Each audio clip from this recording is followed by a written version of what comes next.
Hey, one of these days, I'm going to start without totally losing it and laughing like I'm 9 years old. All right, hey guys, Friday feeling on a Monday, on a Friday, episode 6, and I want to talk about how to handle emotions / our emotional state. Writing out emotions, writing out the emotional wave. And this has been on my mind because last week, being a mom, so Jack is 8 and James is 3, and it's particularly hard when you're dealing with a toddler, right? It's where their brain development is. You can't reason with them. No. I listened to a great talk on a doctor who said, you want to think of them as like little cave people. You're dealing with a cave person. All right. There's no reasoning. There's, they just flip out.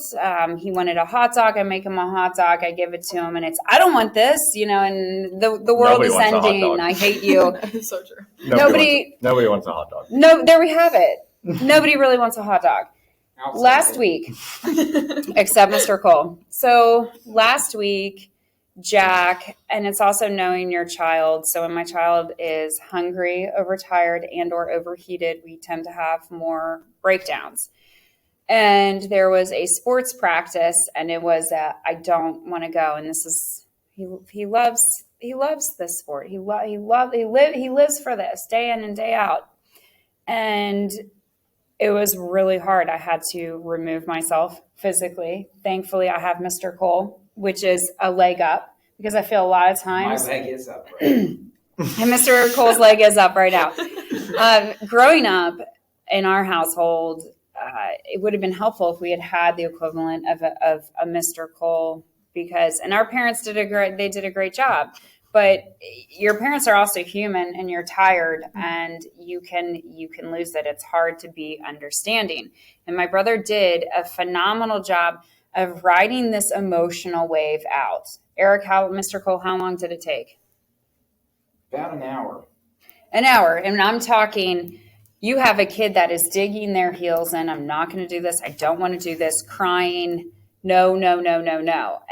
And I just thought, wow, if we all were able to take this approach of, one, I think it's allowing ourselves to be upset, right? Like I never want to tell one of my kids, don't be upset, don't cry, don't be mad. No, own your emotion. Let yourself feel that. But what can we do to be better at handling our emotions? And myself too. I mean, sometimes I feel adults are the worst. Because we've spent our whole lives now not knowing how to handle. Cultivating poor habits. Yeah. I think the best thing is the simplest, which is just try to consciously focus on your breath and slow your breath down. Slow your breath down. Consciously breathe. I mean, I'm doing it right now. It's a very boring. It's a very boring answer, but I really think that works better than anything else, and I mean, with him, I was just telling myself, I'm just riding this out. And it was not easy, but and that's okay too. If you mess up and you lose it, I mean, everybody's had those moments.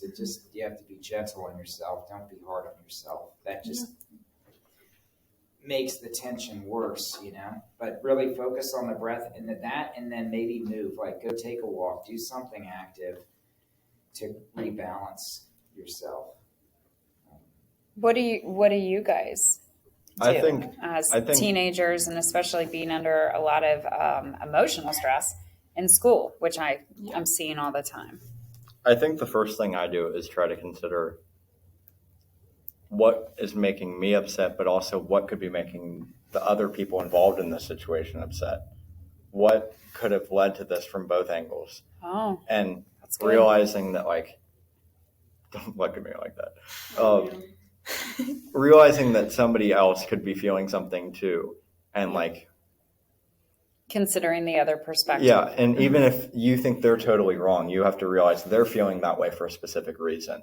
And that's valid. It's not necessarily wrong that they think that. You just have to allow yourself to be aware of that before you go ballistic. Yeah. And sometimes you still have to go to ballistic because there's people who do some stupid stuff. Yeah. But Yeah, that can You have just have to, like- that can also have its place, but right? you have to Yeah. you have to realize, is there a reason the other person is feeling that way? I really like that. Yeah. I know for me, like, especially with like school stuff, sometimes it's just like taking a step back and being like, what in this situation can I truly control and what can I not? Because, like, if I'm overwhelmed with school, it's like, okay, 20 minutes of homework, I'm sitting down, I'm getting 20 minutes done, and then I give myself 10-minute break because sometimes it is just so overwhelming to be like, I have so much stuff. And if I know if I can keep that overwhelmed feeling down, it's also going to keep everything else emotion-wise at bay. Right, it's going to keep it all in Yeah. check. Yeah, if you can Everything's keep moving. from redlining, that's big. Yeah. Because once the spiral starts, it can be really hard to stop it. Like you almost have to let it play itself out at that point. Head it off before it begins. Yeah. And then like what Liam was saying with like other people is remembering that this is like everyone's first time. I don't want to say being human because it sounds stupid, but like being human too, like with parents and stuff like that. Like I have to remember like this is my mom's first time like being a mom. Like no Yes. one teaches you how like, oh, your kid's Yeah. upset because someone at school was being mean to them. This is how you handle it. Right. Like that's not something like that doesn't happen. So I love that you said that because all the time I'm thinking, I don't know what to do. I can't tell you how many times I tell Mr. Cole, I don't know what to do. I'm just, and I try to approach it from that human level back with my kids because that is all I feel I can do, or just try to relate, try to understand. And there's a lot there naturally as a parent too. I feel like there's always this layer of guilt. yeah. But there's also a layer where you have to realize that like you can't always expect yourself to know exactly what to do. Exactly. And like if you expect yourself to know what to do, then you're just going to be way too overwhelmed with every situation. But if you just realize, I'm going to do the best that I think I can, I'm not going to worry about being necessarily completely right in this situation, then that's the proper way to handle a situation, is doing the best that you think is possible in that moment. You guys are so wise. Oh my God.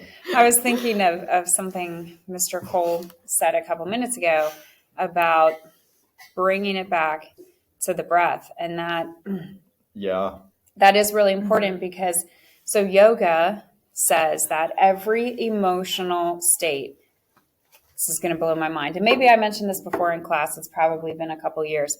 Every single emotional state we have requires a specific breath pattern to sustain it.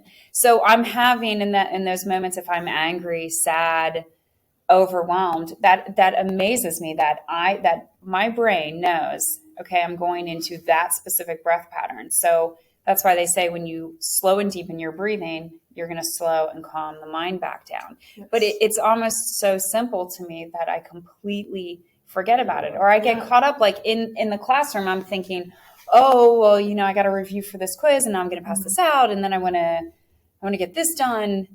And instead of just taking you're talking about step back. If you can pull out of the internal headspace and look at the situation, which includes all the people around you from a detached perspective. Because I think part of it, the stress, one characteristic of that is you're digging in, right? You're in your thoughts. That's what's generating. And then I'm going to have to do this. And then I'm going to have to, if you take a couple deep breaths, look around and just ask yourself, what's the best way that I can be in this situation right now, given the people that are around me?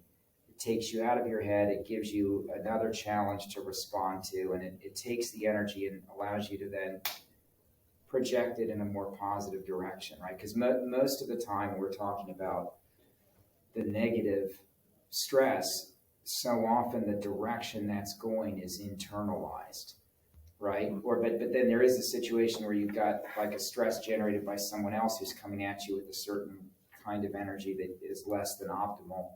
And there, I think, again, you just in the moment before you react or say anything, take even a single deep breath. I'm doing it now.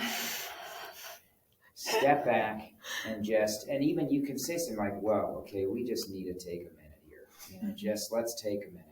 Nobody can argue with that. Let's take a minute. Deflect it. Deflect the attack. Just let it wash over you. Just brush it to the side. Very light movement. And I think that can make a big difference, right? And you can always ask somebody for help. Yes. Yeah. You can always ask somebody for their you advice. feel like you have to have the answer Right. yourself. And it's not a sign of weakness either. No, I think that's a great So- sign of strength. Yeah. And that's another benefit with my relationship with Mr. Cole. I ask him for help all day, every day. Oh my gosh, constantly. Or what do you think I should do? Are we going to get a LaCroix sponsorship for the podcast? I really hope so. I'd love to sponsor you, Friday Feeling on Monday. I'm totally here for a pamplemousse, a French flavored name here. All right. Well, I think that is. It's a good That's great. episode. It's Yeah. a great place to stop. Great. And something I love, one little thing I'll leave everybody with is something I read. In any moment, you should just ask yourself, what is the right next thing to do? Next right thing to do. Yeah, There we that's go. it. Beautiful. All right.